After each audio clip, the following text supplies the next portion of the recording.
Cool. Hey, everyone.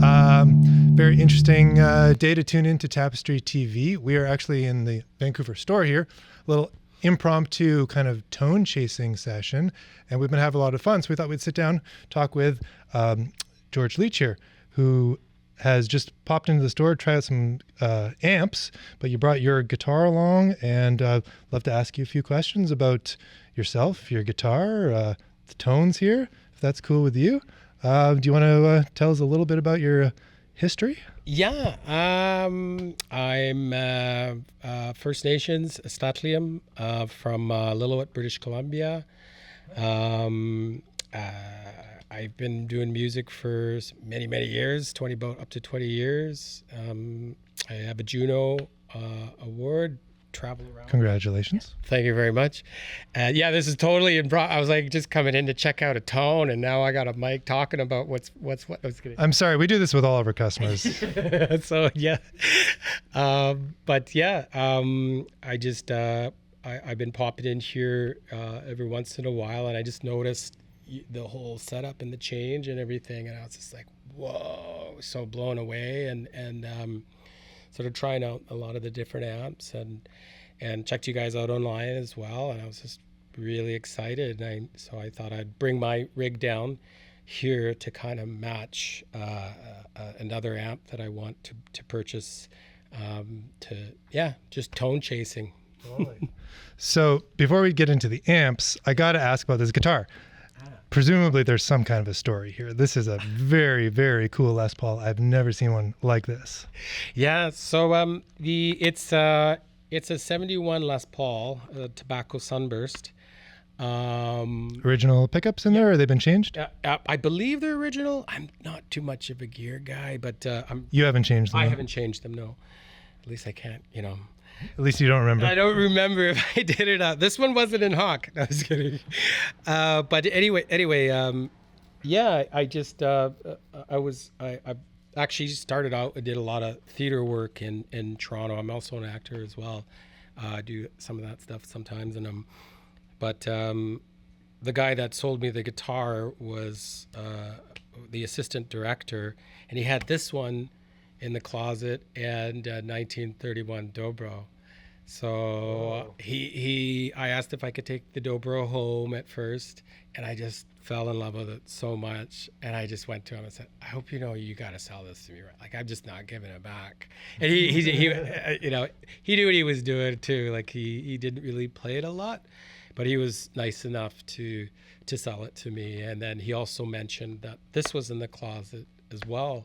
So, and I was like, oh, can I check it out? And I was like, yeah, I gotta take them both, man. So he was awesome about it. He gave me a really good deal on it, and the rest is history. And so big kudos to that guy for letting these guys go to me. So now, did it have the leather covering on it when you got it, or was that done later? No, I put some pants on it.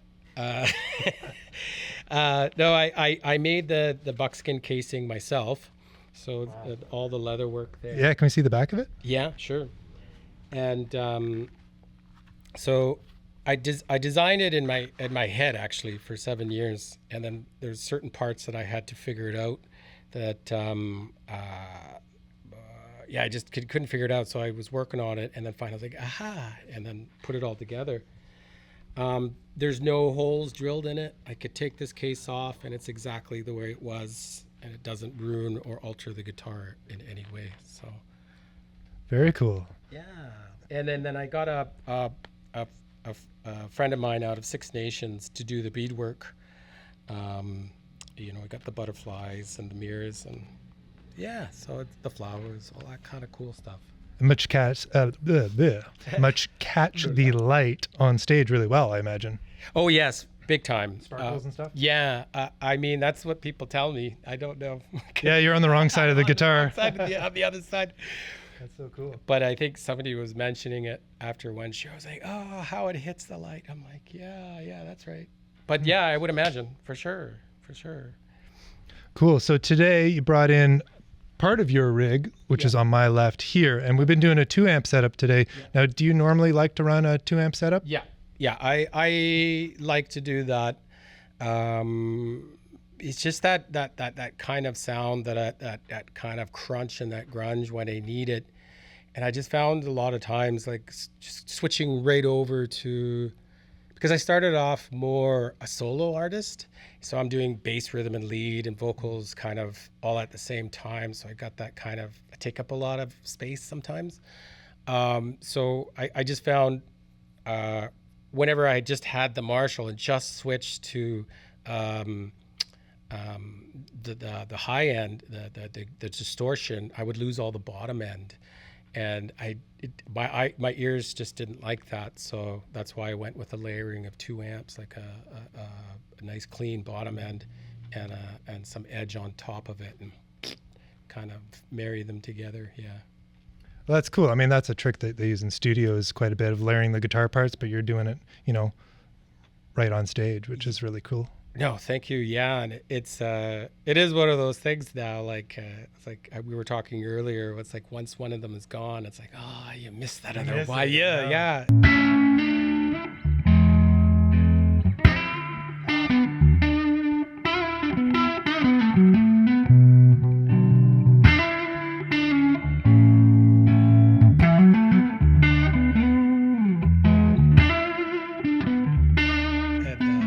So on the clean side over here, so we've got your Fender Bandmaster Reverb. Do you know what year this is from? I think it's 65. I don't even know. I'm not late 60s for sure, from the silver panel, I would say. Yeah. That's pretty cool. And then we got 2 cabs that you're plugged into, actually. Yeah. So this is it's probably a basement cab, I'm guessing, with 2 15s in there. You've been using this one for a long time? Yeah, when I don't get to tug that around very much. It's not exactly light, huh? No, it's not. I mean, more for local shows and stuff like that, but probably more of a studio type setting for now. But we'll see how it goes. Yeah. And then we found when you're plugged into that by itself, there's a lot of bottom end, but not a ton of top end. So then we also hooked up this 212. Now this is an open back with 2 Celestion Vintage 30s in there. Yeah. And those are both at the same time. So it kind of gives you the best of both worlds, it seemed, of like some nice top end clarity, all that bottom end oomph, and the reverb comes out real nice. Yeah, and there's all different types of, like, this is the bass sound that I'm working with, but and then once I start layering, I'm starting to go into more layering of like doing more pedal work. And just kind of which one goes to which amp, when, which sound, which song. And so, really kind of, I was first off going into a lot of pedals when I first started out, and then I just kind of got a little bit lost in that. So I just stripped everything back down to nothing, and keeps you honest. Yeah, totally. And but now I'm starting to build on top of that. And I was in here the other day, I bought a couple of pedals, which I love. Thanks, by the way. And just helping me on my journey. Your tone journey? My tone journey. It's a journey of the tones. Anyway, and so I'm just having a lot of fun working with building it, and that's kind of where I'm at. That's cool. And so we've tried a bunch of different dirty tones today. We tried a few different amps. So what did we go through? We went through a Mesa Boogie Triple Crown 50 head. And then we tried a couple different revs. We tried a G20. We tried the Dynamic 40.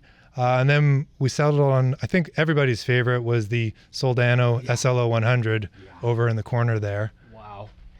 What? How'd you like playing through that? Oh,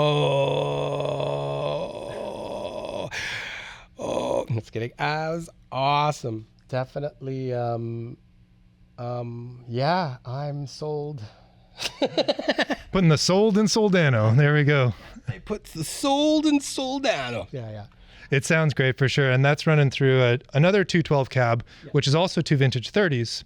So same speakers as over here, but that one's a closed back and it's a bit oversized and it's a slanted top on there. So it's a little wider, taller? Yeah, it's a little wider for sure. A little more girth out of that one than the little open back. Plus with the closed back, it really pushes that sound forward so we can hear the distorted stuff. So we split his signal between both amps.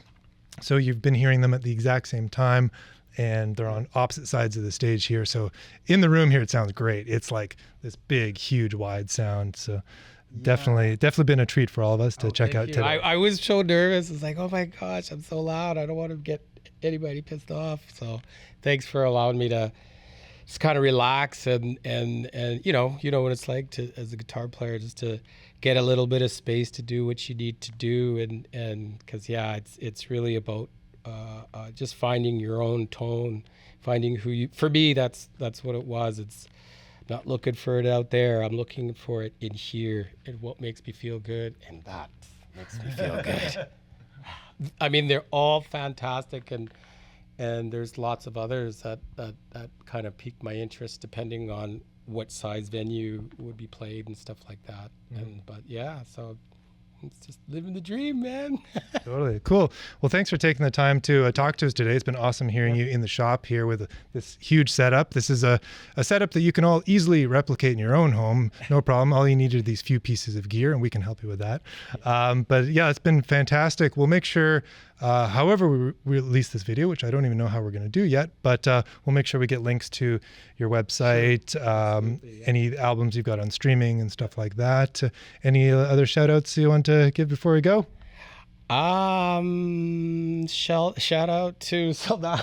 Mr. Mike Soldano. Thank you, Mr. Mike Soldano, for producing such an amazing amp, and I'm looking forward to being a part of the family. All right, awesome. Thanks so much, George Leach here at Tapestry Music, and we'll see you next time.